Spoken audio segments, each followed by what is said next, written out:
આપણને બધાને એવું જ વર્તન કરવું ગમે સતત, કે જેનાથી લોકોનું રંજન થાય અને લોકોને જો મજા આવશે તો એ આપણા વખાણ કરશે. એટલે સતત બીજાને રાજી કરવા માટે આપણે આપણું શું ખોઈ રહ્યા છીએ એનો આપણને કોઈ અંદાજ જ નથી.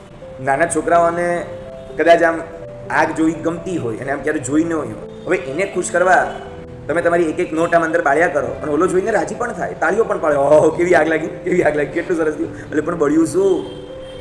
એને ક્યાં ખબર છે કે આમાં આખું બંડલ ખાક થઈ ગયું.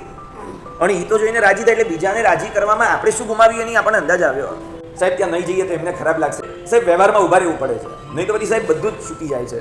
એ લોકો આટલું કરવા દે છે ને પછી એટલું પણ નહીં કરવા દે, અને સાહેબ પછી લોકોને થોડું ખરાબ લાગી જાય છે. એટલે એવું કોઈકને ખરાબ ન લાગી જાય માટે આપણે રાતના ખાવા ક્યારેક તૈયાર થઈ જઈએ, ક્યારેક લોન્સ ઉપર ચાલવા તૈયાર થઈ જઈએ, ક્યારેક કોઈકના માટે સ્વિમિંગ પુલમાં જવા માટે આપણે તૈયાર થઈ જઈએ, ક્યારેક કોઈકની સાથે નાઇટ આઉટ કરવા માટે તૈયાર થઈ. તમે તમારા શોખથી કરો છો, દેટ ઇઝ ઓલ્સો રોંગ, પણ તમે કોઈકના ડરથી કરો ને બીજાને રાજી કરવા કરો. બહુ મોટી વ્યક્તિ આપણે ત્યાં કોઈક આવવાની હોય ને તો આપણે એના એસિસ્ટન્ટને પૂછી લઈએ, એમને શું ફાવશે તો તું અમને કહી દે ને, એને તો ડાયરેક્ટ નહીં પૂછાય.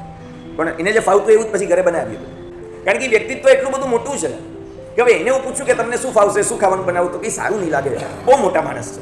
એટલે આપણે ગુરુને આ જ પ્રશ્ન પૂછવાનો છે અને ગુરુની પાસે જઈને કહેવાનું છે કે પ્રભુને શું ફાવશે એ પ્રમાણે કરું. કારણ કે તમને ખબર છે કે ભગવાનને શું ગમે છે અને શું ફાવે છે, તો તમે કહો એ પ્રમાણે. કારણ ડાયરેક્ટ ભગવાન નહીં પૂછી શકું કે તમને શું ફાવે, ભગવાન જવાબ નહીં આપે પાછા. સદગુરુ ભગવંતો પાસે જઈને આપણે પૂછવાનું છે કે આપને અંદાજ હશે, કારણ કે આપ એમને ગમે એ પ્રમાણે જીવો છો, તો મને પણ કહો, તો હું પણ પ્રભુને ગમે એ પ્રમાણે જીવવાનો પ્રયાસ કરું. આપણે ગમતા તો રહેવું જ છે અને આપણે ગમીએ એવું કરીએ પણ છીએ. પ્રશ્ન એટલો જ જાતને પૂછવો છે, આપણે કોને ગમતા રહેવું છે? જગતને અને જગતપતિને, આ બેને છે ને આમ ઘણી વાર મેળ નથી ખાતો. કેમ મેળ નથી ખાતો? તો ખબર નહીં છે, જગતને રીઝવવા જઈએ તો જગતપતિને સાથે મેળ નથી ખાતો, જગતપતિને રીઝવવા જઈએ તો આ જગત સાથે મેળ નથી ખાતો. મારા પ્રભુ રાજી થવા જોઈએ. હા, હું કોકની જોડે જ્યારે ઝઘડું છું ત્યારે મારા પ્રભુને ગમતું નથી એટલે ઝઘડે નહીં. એ શું કામ ન ઝઘડે? કારણ કે હું ઝઘડું છું મારા પ્રભુને ગમતું નથી, હું ઊંચા અવાજે બોલું છું મારા પ્રભુને ગમતું નથી, હું ગુસ્સો કરું છું મારા પ્રભુને ગમતું નથી, મારા પ્રભુને જે નથી ગમતું એ મારે નથી ગમતું. હું મારા ઘરમાં અતડો રહું છું મારા પ્રભુને ગમતું નથી, તો મારે ઘરમાં અતડા ન રહેવાય.